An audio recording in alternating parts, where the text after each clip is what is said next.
Salam sejahtera dan selamat tengah hari saya ucapkan kepada rakan-rakan media dan juga ahli-ahli jawatan kuasa kira-kira wang negara yang hadir dalam sidang akhbar hari ini.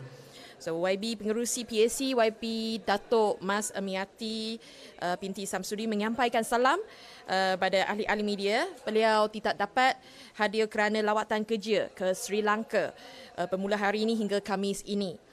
Jawatan kuasa kira-kira wang negara PAC hari ini membentangkan laporan kemajuan projek pembangunan kapal beronda generasi kedua Littoral Combat Ship di bawah Kementerian Pertahanan Malaysia bagi tempoh Oktober 2022 hingga Mei 2023.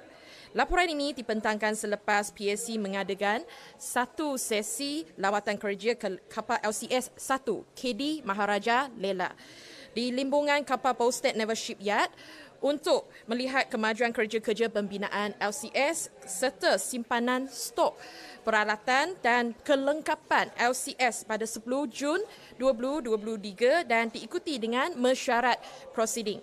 Dalam prosiding itu, PAC memanggil saksi-saksi seperti berikut. Pertama, Datuk Dr. Syarazad binti Haji Ahmad, Timbalan Ketua Sedia Usaha Pembangunan MINDEF.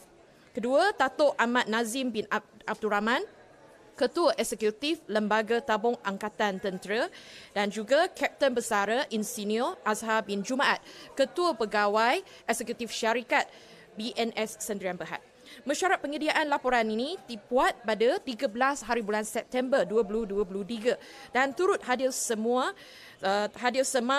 7 ahli ex-official PAC terdiri daripada Jabatan Peguam Negara, Jabatan Perkhidmatan Awam, Kementerian Kewangan, Jabatan Audit Negara, Suruhanjaya Pencegahan Rasuah Malaysia, Kementerian Ekonomi dan Jabatan Akauntan Negara yang bersetuju dengan laporan, rumusan dan syur. Sehubungan itu, PAC membuat 9 rumusan seperti berikut.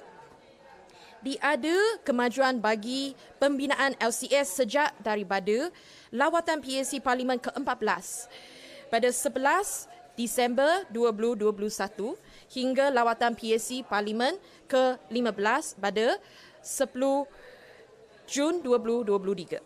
Melalui pelan mobilisasi yang terkandung dalam SA5 yang ditandadangani pada 31 Mei 2022, MINDEF merancang dengan lebih teliti selepas kegagalan menempati jadual asal pembinaan LCS di mana ke-6 kapal sepatutnya siap pada tahun 2023.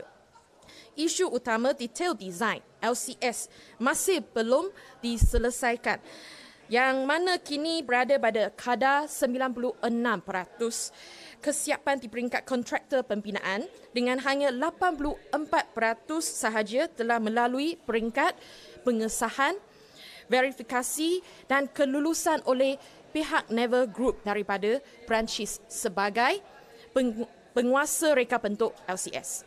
Bagaimanapun, kontraktor pembinaan memberi jaminan bahawa detail design perlu disiapkan sebelum Ogos 2024 seperti yang dikandung dalam SA6.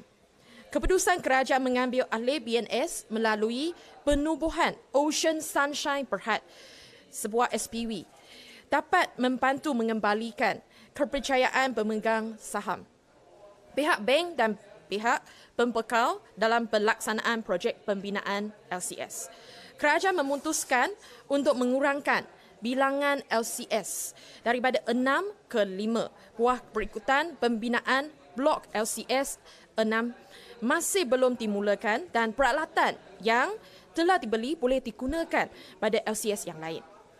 Walaupun bilangan LCS dikurangkan kepada 5, kos pembinaan LCS meningkat daripada 9.128 bilion ringgit kepada 11.22 bilion ringgit dengan pertambahan sebanyak 2.098 bilion ringgit.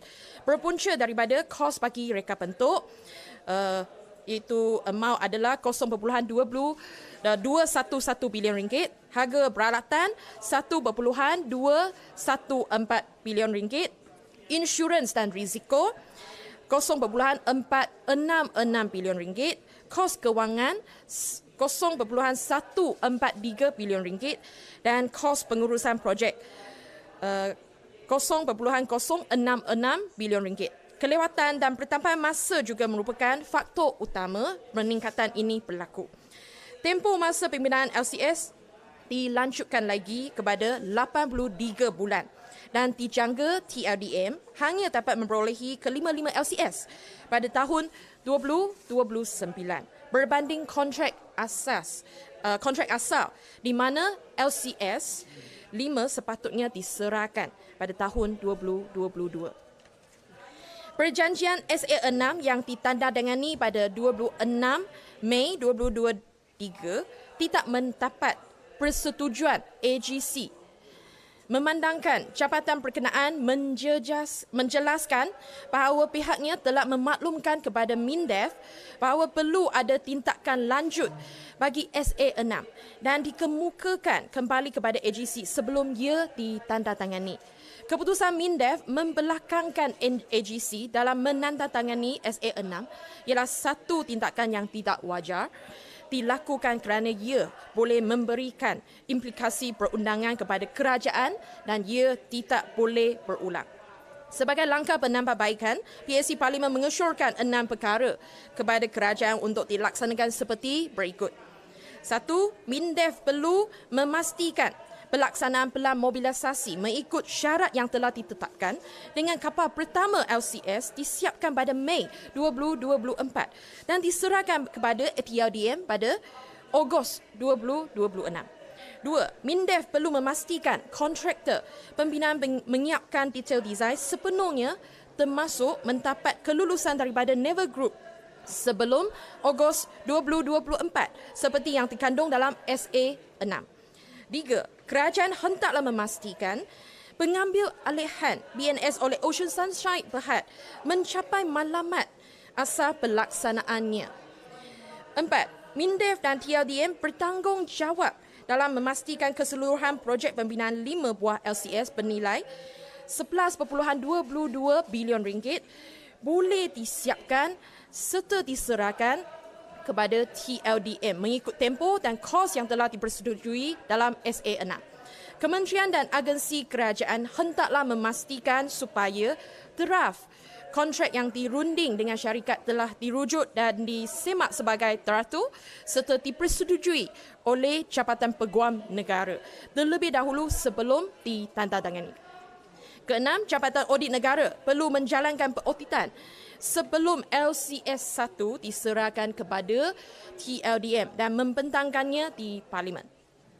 Orang ramai yang berminat untuk membaca dan meneliti laporan PSC Parlimen berhubung kemajuan projek pembangunan kapal peronda generasi kedua Literal Combat Ship di bawah Kementerian Pertahanan Malaysia bagi tempoh Oktober 2022 hingga Mei 2023 boleh memuat turun laporan berkenaan di laman web PSC di alamat www.parliament.gov.my/PSC. Seperti yang dinyatakan YB pengerusi PSC dalam kenyataan media pada 6 hari bulan Oktober lalu, PSC menyambut baik kenyataan YB Tan Sri Datuk Johari bin Abdul supaya laporan ini dibentangkan dan dibahaskan. Bagaimanapun, mekanisme pembentangan laporan PSC perlu diteliti dan dibincangkan dengan lebih mendalam terutamanya sama ada YB Menteri yang akan menjawab semua soalan-soalan daripada ahli Dewan Rakyat mengenai laporan ini atau YB pengerusi PSC ataupun ahli-ahli PSC yang akan menjawab. PSC berpendapat adalah lebih baik YB pengerusi PSC dan juga ahli-ahli PSC yang menjawab soalan-soalan daripada ahli Dewan Rakyat. Bagaimanapun, sudah pasti ada kekangan daripada pihak PSC untuk memberikan jawapan yang terkini kerana maklumat-maklumat berkenaan hanya diketahui oleh kementerian. Pada hari esok, PSC akan mendengar talimat Ketua Audit Negara, Datuk Wan Suraya Wan Muhammad Razi berhubung pembentangan dua laporan Kedua Audit Negara iaitu Lakan 2022 Mekiata Kewangan Persekutuan serta Lakan 2021 Penyata Kewangan dan Pengauditan Pematuhan Agensi Persekutuan. Kedua-dua laporan ini amat penting, terutamanya lakam penyata kewangan persekutuan yang akan memperincikan pendapatan dan hutang negara bagi tahun 2022. Sekian, terima kasih.